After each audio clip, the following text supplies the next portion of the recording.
And if, necessarily, like if everyone's covered, I'm sure he'll get the green light to scramble for yards. But, oh, by the way, when you're rolling out to your right or to your left, if, let's say, DeMario McCall is there, 5 yards down the field, or let's say, one of the tight ends. I'm just going to say the tight ends just because with Marcus Baugh, kind of battling, like the toe issue and all the other tight ends that are on the roster.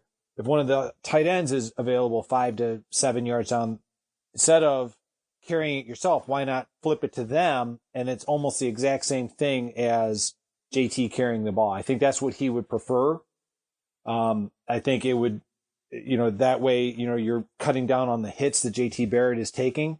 So that's just my 2 cents on it. I think that you have the idea of, to get an idea as to what Ohio State's offense is. Urban Meyer keeps saying Kevin Wilson is going to run the Ohio State offense.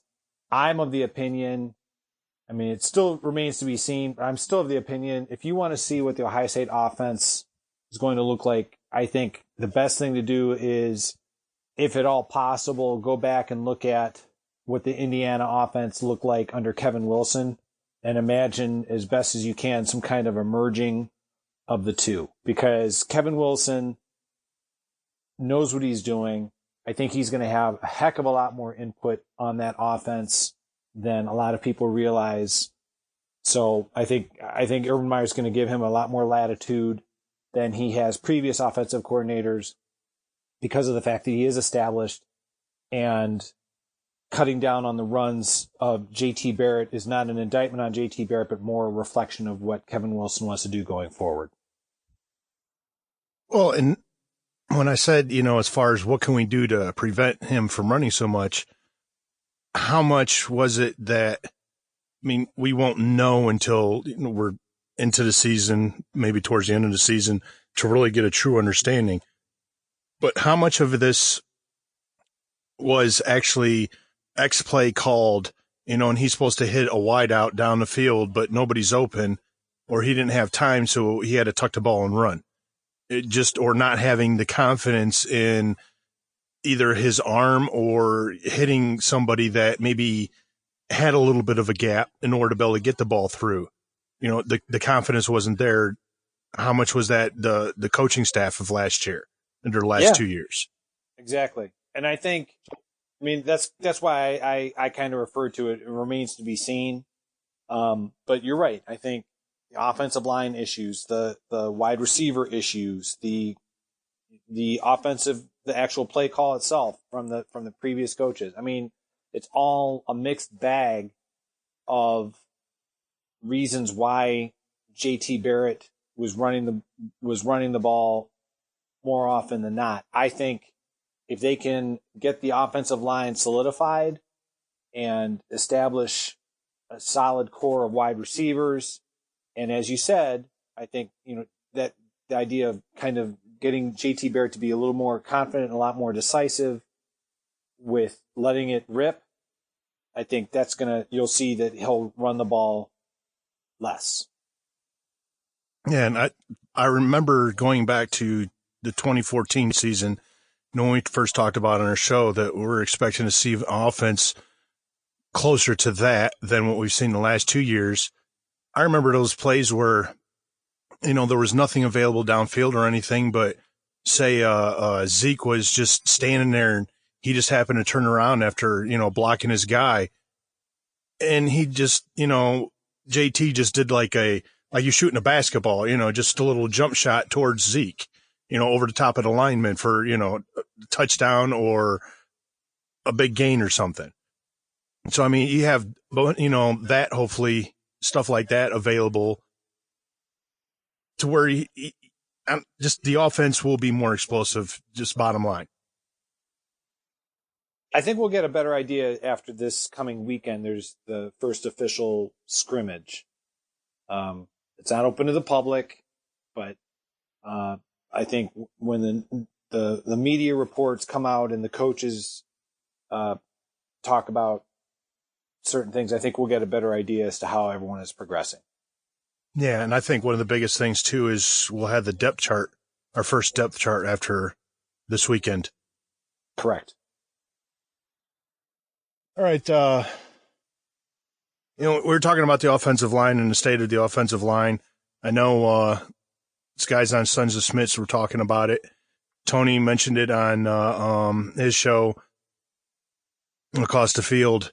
So, I mean, we have basically, it sounds like two people running for the one right guard spot. I mean, what are your thoughts as far as who do you think is going to be the starter, or do you think maybe there could be a surprise like true freshman that just comes out of nowhere like last year? Well, I think I'm leaning towards either Matthew Burrell or Malcolm Pridgeon.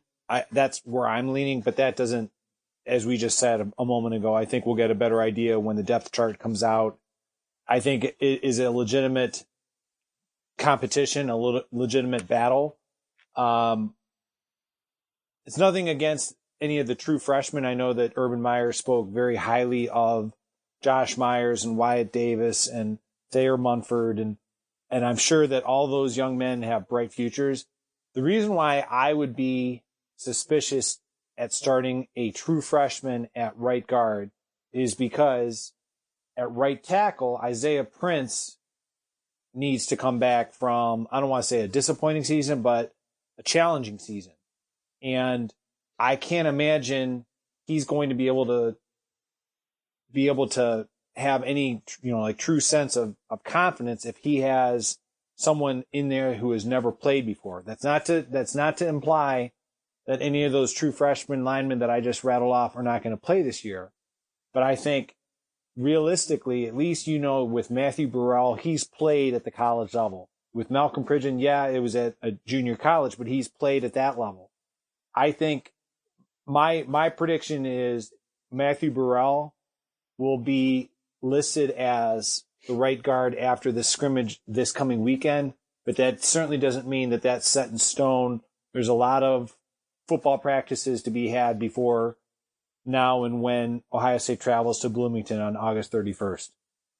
Right. And I think Brandon and Mike, I don't know if you've heard it yet, but they really hit it on the head as far as, Prince is going to need somebody that he trusts on that, so his price, like you said, you just need to have somebody you can trust so that way you can go and do your job and you don't have to worry about trying to slide back in order to help them.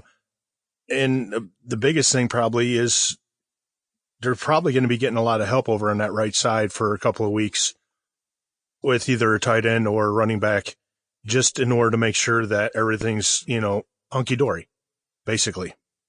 Right. Well, you have to figure that's where they're going to be attacking. Oh, yeah, definitely especially after last year. I mean, we touched on that Penn State game. Just how many times do you how many times do you just keep running an open backfield, not bringing a tight end in, not bringing anybody over to help that right side out, and just watch them just get bum rushed and JT going down? It was a big turning point. Penn State made the key adjustments and Ohio State didn't, and it was mind-boggling. And I think we have the coaching staff in place that will be able to pick that up and make that adjustment on the fly during the game.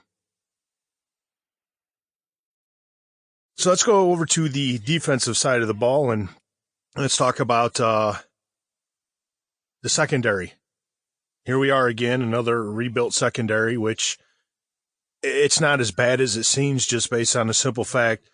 Walked into the 2016 season and you're like, all right, who are you going to have and what's going to go on, basically?